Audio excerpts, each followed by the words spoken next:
acuerdo que hace poquitos días, compartí un tema que decía compromisos de boca, no. Entonces, en la Biblia hay prohibiciones. Diga conmigo, prohibiciones. ¿Quién hace estas prohibiciones? Hashem.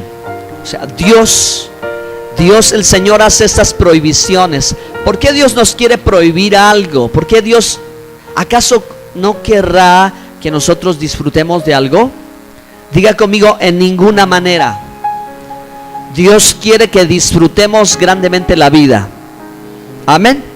Él nos creó con esta capacidad de poder disfrutar, esta capacidad de asombro. Pero hermanos, las prohibiciones para su iglesia, las prohibiciones para su pueblo son para evitar la muerte. ¿Ok? Las prohibiciones de Dios son para evitarnos la muerte. Las prohibiciones de Dios son para evitarnos que nos cause daño. Y al contrario, las afirmaciones de lo que Dios dice que sí hagamos es para que seamos prosperados. Amén. Entonces, ¿quién se quiere morir? Nadie se quiere morir, todos queremos vivir. Entonces, atendamos hoy, hermanos, a estas prohibiciones de Dios. En la Biblia hay 365 mandamientos que son prohibiciones o mandamientos negativos en los cuales Dios dice: no hagas esto. Quizás, ¿verdad? No los 365, sino quizás 50, 60, 80 aproximadamente nos aplican a todos. ¿Ok? De algunas cosas en las que Dios dice: esto no hagas, no, ¿verdad? No vayas a hacer esto o aquello. ¿Ok? Entonces son para evitar la muerte. Dios no quiere que muramos. Dios ni siquiera quiere que muera el impío. Dios lo que quiere es que él se arrepienta. ¿Ok? Que el impío se arrepienta y se convierta de todo su corazón al Señor. Para nosotros, hermanos, es evitarnos, por ejemplo, ¿verdad? Como sabemos que en la vida común, en la vida corriente, también se usa la palabra profano. Decir profano es decir común, ¿ok? La vida común y corriente, la vida profana, la vida común. En la vida cotidiana nosotros mismos sabemos que hay cosas que nos conviene no hacer, porque si no, entonces vamos a tener que pagar un precio, sea un precio económico, sea un precio familiar, sea un precio social, sea un precio personal, etcétera, etcétera, ¿no? Entonces también en la vida espiritual hay cosas que nos convienen, y a nosotros nos conviene no aprender las malas costumbres, ¿ok? Entonces con la ayuda de Dios vamos a tratar de discernir y desarraigar tradiciones y costumbres heredadas de los padres, o sea, culturales. Diga conmigo, culturales.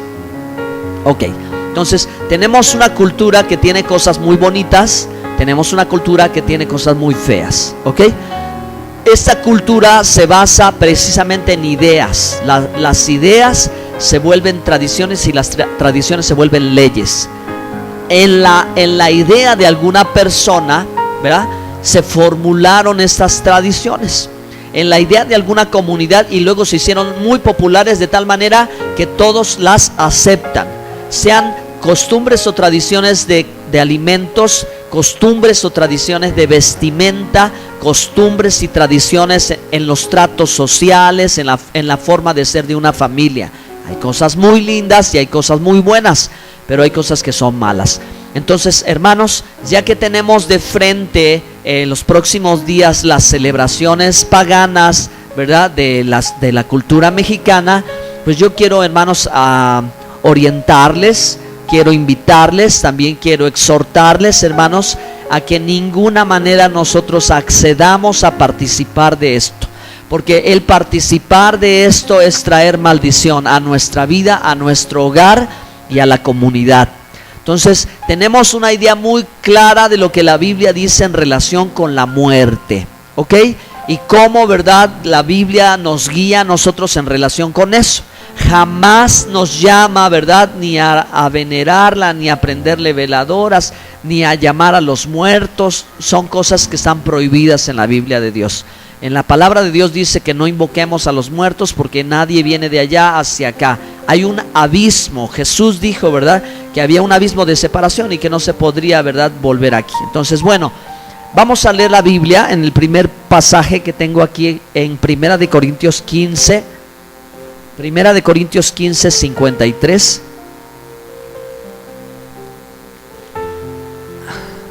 Vamos a empezar desde aquí a meditar en malas costumbres, no. Buenas costumbres, sí. Pero creo que muchas veces cuando tratas con otras personas, pueden ser familiares, pueden ser amigos, pueden ser conocidos. En Primera de Corintios hay una advertencia. Lo voy a leer y dice así.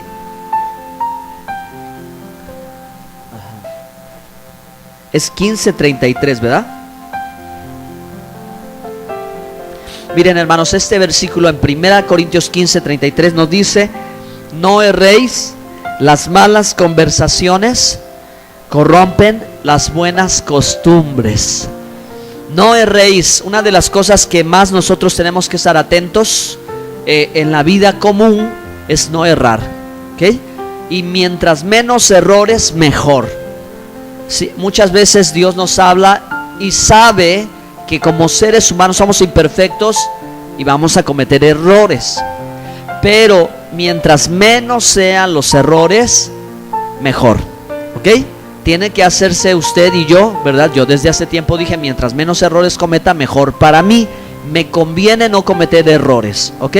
A los jóvenes les conviene mientras menos errores, no tienen que tropezar con la misma piedra, no tienen que hacer 2 veces lo mismo, no tienen que, ¿verdad?, a tener que vivir algo, una situación, ¿verdad?, para aprender de ella. No, mientras menos errores, mejor. Dice la palabra de Dios: no erréis, las malas conversaciones. Entonces, tenemos hoy en día muchas formas de conversar, de dialogar, etcétera, de entrar en contacto con la gente. La gente puede influir positivamente o negativamente, pero la palabra de Dios dice, ¿verdad?, conviértanse ellos a ti y no tú a ellos. Entonces, hermanos, muchas veces cuando tratamos de ser amistosos con la gente que no conoce a Dios, cuando tratamos de ser tolerantes o cuando tratamos de no entrar en discusión con las personas, pues muchas veces cedemos a ciertas cosas, ¿verdad? Y la gente, pues la gente tiene su forma de ser, tiene su forma de pensar y tiene su forma de hablar. Entonces a veces esas conversaciones llegan a influir, pero tú y yo tenemos que ser gente que la más poderosa influencia la tengamos de Dios. Amén. Eso es lo que quiere Dios, ¿de acuerdo? Hay que, hermanos, sobreponerse a las malas conversaciones, porque las malas conversaciones a veces no tampoco tienen que ser con groserías o con malas palabras o palabras de doble sentido, sino que son conversaciones en las que la gente suelta una idea y puede decir: ay, yo voy a poner mi altarcito aquí en mi mesa y mi pan, y voy a poner mi fotografía. Y entonces ahí, ¿verdad?, en la conversación nosotros o no opinamos o nos quedamos callados o no queremos decirle a la gente que está mal, y es cuando nosotros tenemos que tener nuestra postura o nuestra convicción bien clara y llegar a decirle con la amabilidad o la forma en que sea que para nosotros no es correcto, ¿ok? O que lo que la Biblia dice, que no sea su opinión, que sea lo que la Biblia dice, ¿ok? Y decírselo de la mejor manera posible y con amor. Pero si esa conversación sigue y vamos cediendo, después la gente también trata de convencerte, ¿ok? Entonces, ¿verdad?, actuar en una forma en la que a Dios le desagrada, y no tenemos que ceder. Diga conmigo: no tenemos que ceder. O sea, no te dejes engañar. Hermanos, si tú no te dejas engañar, entonces tú le vas a decir a tus hijos lo que tienen que hacer, ¿ok? Y lo que no deben de hacer, para que tampoco ellos sean engañados. Porque esto es lo que trae, hermano, todas estas cuestiones, ¿verdad?, que vienen en los próximos días, que a lo mejor puede parecer muy inocente, pero no, hermano, son días en los que hay tinieblas en medio de todo el asunto. Si hay de por sí en tradiciones una sutileza, o sea, no se ve muy claro lo malo, pero en esto sí se ve bien claro lo malo. En esto sí se ve clarísimo lo malo, ¿ok? Entonces dice: no erréis, las malas conversaciones corrompen las buenas costumbres. Eso quiere decir que hasta en las redes sociales nosotros tenemos que poner un alto, ¿ok? O plantar una postura y entablar una discusión o manifestarle a la gente lo que nosotros opinamos, para que la gente no trate, ¿verdad?, de convencernos a algo malo. Las malas conversaciones corrompen las buenas costumbres. En hebreo, hermanos, las buenas costumbres se llama el musar. El musar, ¿verdad?, es la ética. Y es bonito saber, hermanos, que existe un código de conducta, una ética, ¿verdad?, una ética moral, una ética social, ¿verdad?, de parte de Dios. Y eso está en el pueblo de Israel, el musar, la ética, en relación con buenas costumbres, ¿de acuerdo? Porque también dentro del pueblo de Israel hay excelentes y muy lindas y muy buenas costumbres, de las cuales, ¿verdad?, en la Biblia nosotros las podemos ver. Aún en los evangelios están allí, hermanos, asuntos, ¿verdad?, que tienen que ver con una cultura, ¿verdad?, del pueblo de Israel. Y eso es una grande bendición también para nosotros. Entonces aquí Pablo dice: no erréis, las malas conversaciones corrompen las buenas costumbres, y nosotros tenemos que ser un pueblo de buenas costumbres. Amén. Ok, vamos a leer otra cita bíblica rápidamente. Adelante. En Levítico 18:30, por favor ayúdeme, búsquenlo, y si alguno de ustedes lo tiene, denle lectura en voz alta.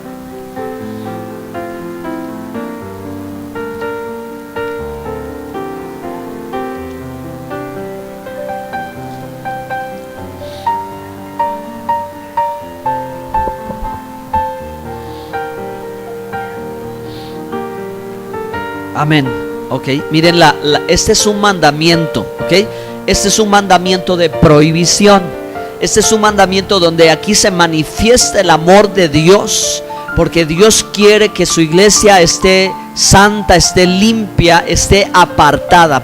La palabra santidad viene de la palabra kadosh o kedusha, que quiere decir apartar, separar o distinguir. Entonces Dios quiere distinguir a su pueblo del resto de la gente, no solamente, hermanos, en la cuestión espiritual, sí, que es la más grande distinción, sino también hasta en el decoro. Recuerden que la palabra de Dios le habla a las mujeres que se vistan decorosamente, ¿ok? Entonces ahí vemos también algo que es parte de nuestra cultura y algo que nos va a distinguir, ¿de acuerdo? Tenemos que saber entender que se nos ha dado un lenguaje distintivo, una vestimenta distintiva y hasta una alimentación distintiva. La comunidad hebrea en Egipto, en los días de la esclavitud de Faraón, nunca perdió su distinción en estas cosas: su fe en el Señor, su vestimenta, su alimento y su lenguaje, su forma de hablar. Entonces nosotros ahí tenemos que conservarlo, hermanos, y no contaminarnos con las cosas que practica el mundo. No ceder a la idea simple de que, pues, ¿qué tiene de malo? Porque cuando uno cede a la idea de que ¿qué tiene de malo?, está uno cayendo en la ignorancia, ¿ok? Porque no sabes bien lo que tienes que hacer, y yo también lo tengo que hacer, es ir a la Biblia y verificar si eso es bueno o eso es malo. ¿Cuántos dicen amén? Bueno, dice: guardad pues mis ordenanzas, no haciendo las costumbres. Y a esas costumbres, ¿cómo las llama Dios? Abominables. Abominables. Fíjese, hermano. Entonces debemos de aceptar la verdad de Dios y la palabra de Dios. Debemos de aceptar la palabra de Dios, para que cuando te acerques a eso, tú de primera mano tú lo sientas que eso es algo abominable, que eso es algo feo, ¿ok? Y entonces dentro de ti, tu mente también diga: esto es algo feo, esto es algo feo. No nada más es una costumbre y ya, sino Dios le dice: es algo feo, ¿ok? Abominable que practicaron antes de vosotros, no os contaminéis. Porque, hermanos, es sabido de todos que las fiestas paganas, como la sociedad hoy lo hace, que ¿cuántos lugares en Veracruz no se llevan a cabo las fiestas patronales? Y miren qué terrible maldición: las inundaciones arrasan con los pueblos, hermanos. Ya están sucediendo cosas así en cantidad mayor, ¿verdad? Pero la gente no se quiere convertir a Dios y quiere seguir haciendo sus mismas tradiciones. Entonces eso viene en perjuicio de la sociedad. Las fiestas paganas, hermanos, lo único que alimentan es la carne.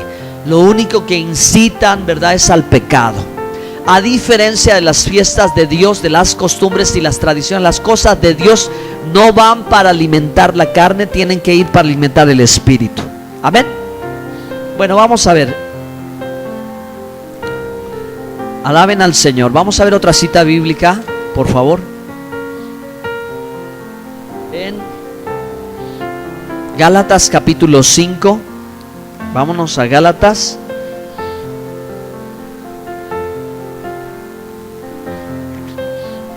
La Biblia dice lo siguiente: Estad pues firmes en la libertad con que Cristo nos hizo libres, y no estéis otra vez sujetos a yugo de esclavitud. Cuando nosotros llegamos a este mundo, cuando nacemos, hermanos, por nuestra condición natural como seres humanos, nacemos como si estuviéramos atados, ¿ok?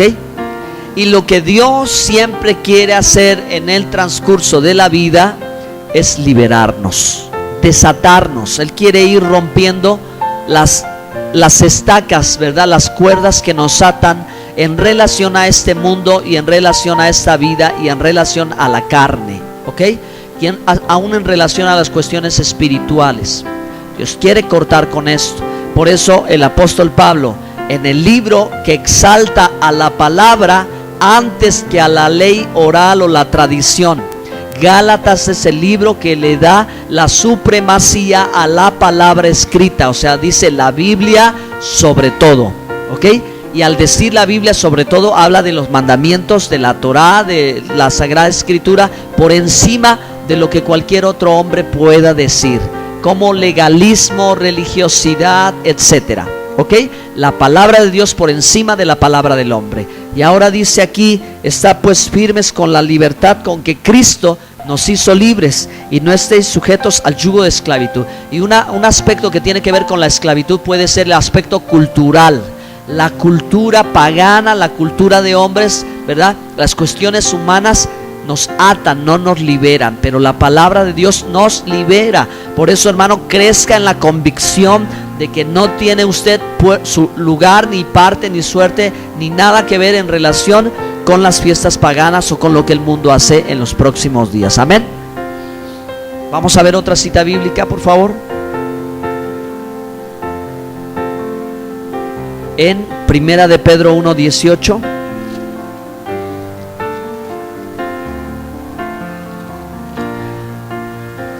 Primera de Pedro 1:18 dice la palabra de Dios: sabiendo que fuisteis rescatados de vuestra vana manera de vivir, la cual recibiste de vuestros padres, no con cosas corruptibles como oro o plata. Sabiendo, leo una vez más, que fuiste rescatados de la vuestra vana manera de vivir.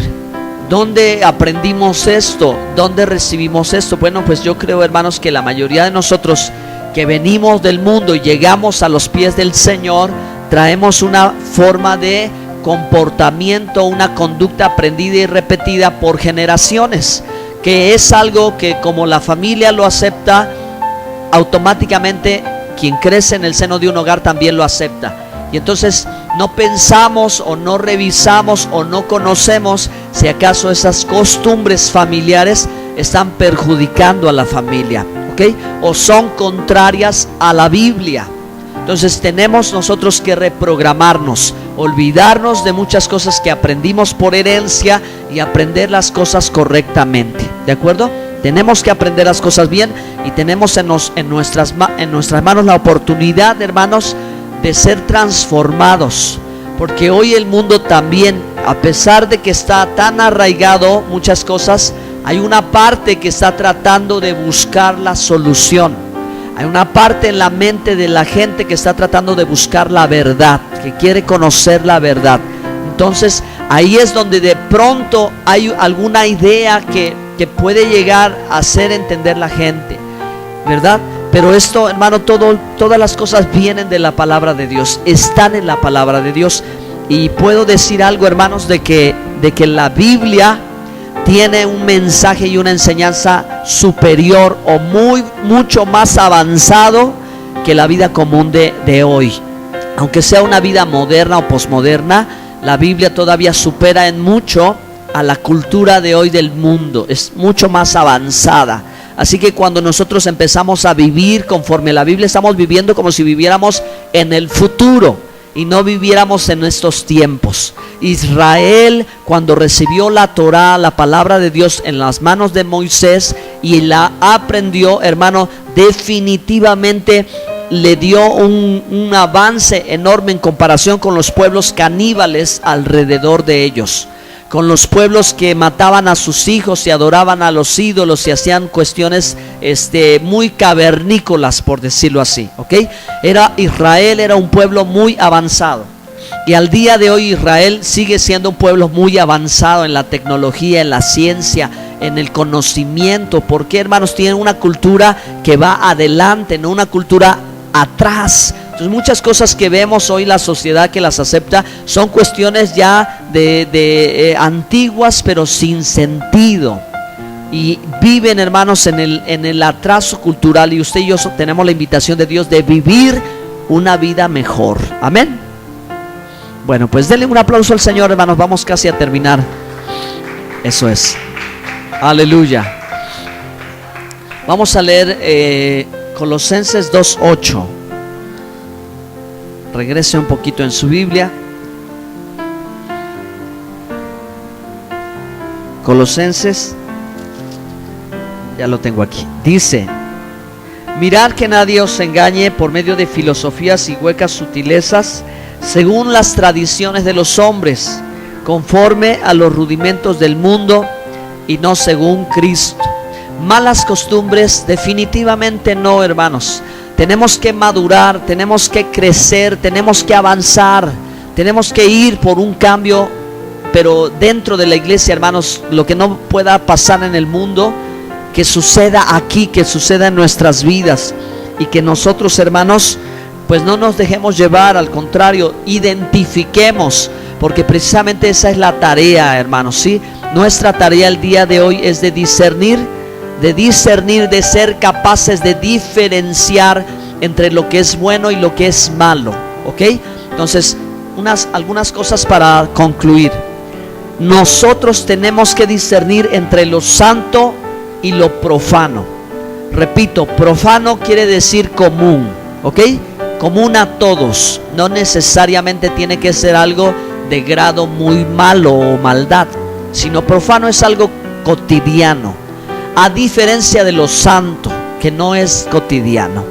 Tenemos que discernir entre lo bíblico y lo que está en contra de la Biblia, porque cuando vas, ¿verdad?, en contra de la Biblia, vas en contra de Dios. No hay que cometer este error.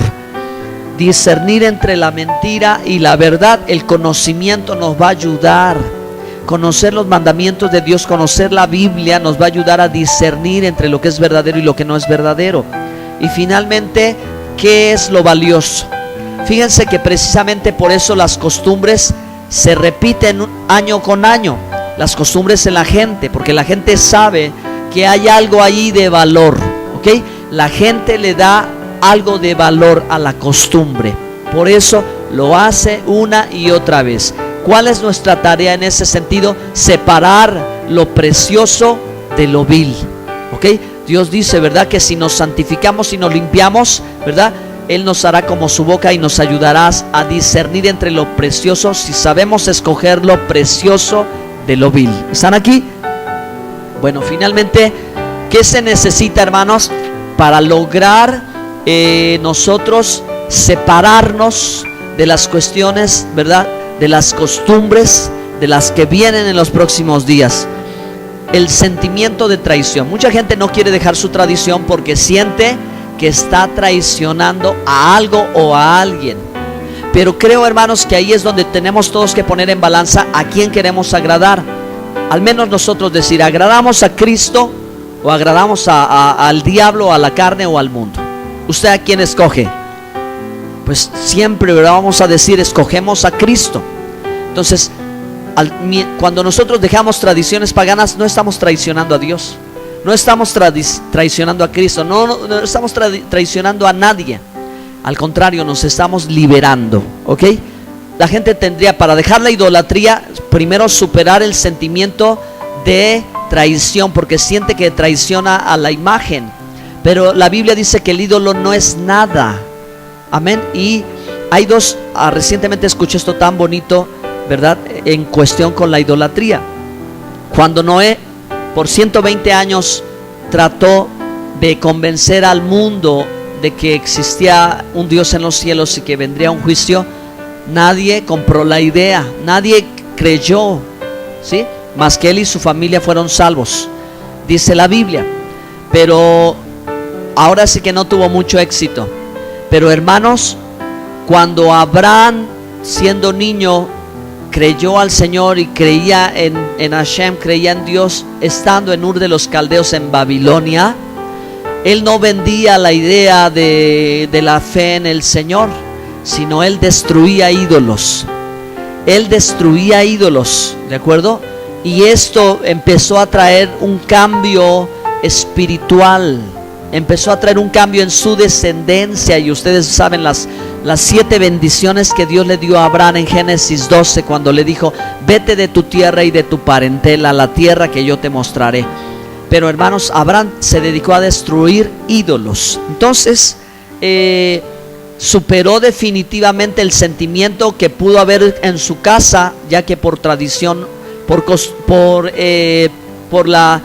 el comentario de los antiguos está que su padre hacía ídolos. Taré era quien hacía los ídolos. Abraham no sintió feo cuando destruyó los ídolos, al contrario, su padre lo siguió y no lo quiso dejar, lo siguió. Taré, su padre, ¿verdad? Entonces hay que destruir, no hay que tener sentimiento de traición en cuanto a eso. Sentimiento de obligación. La gente se siente obligada a hacer esas cosas, pero ¿quién la obliga? A nosotros, ¿quién nos obliga?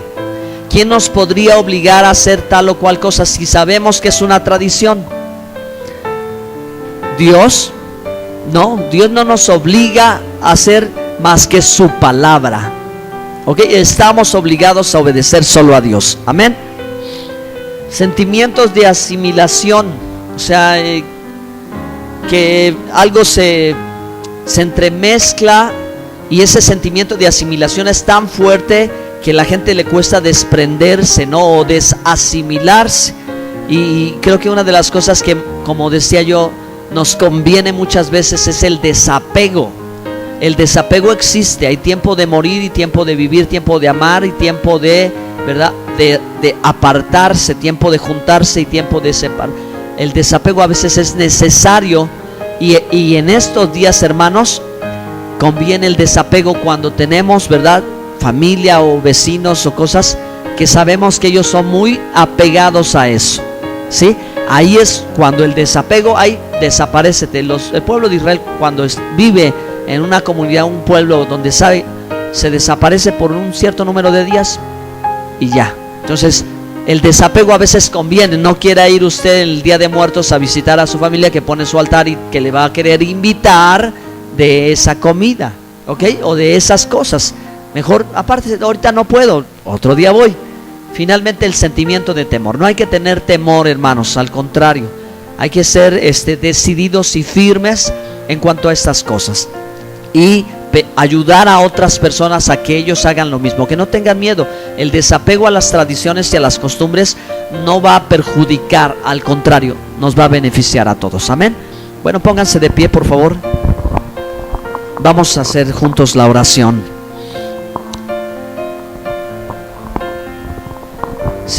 Nos convida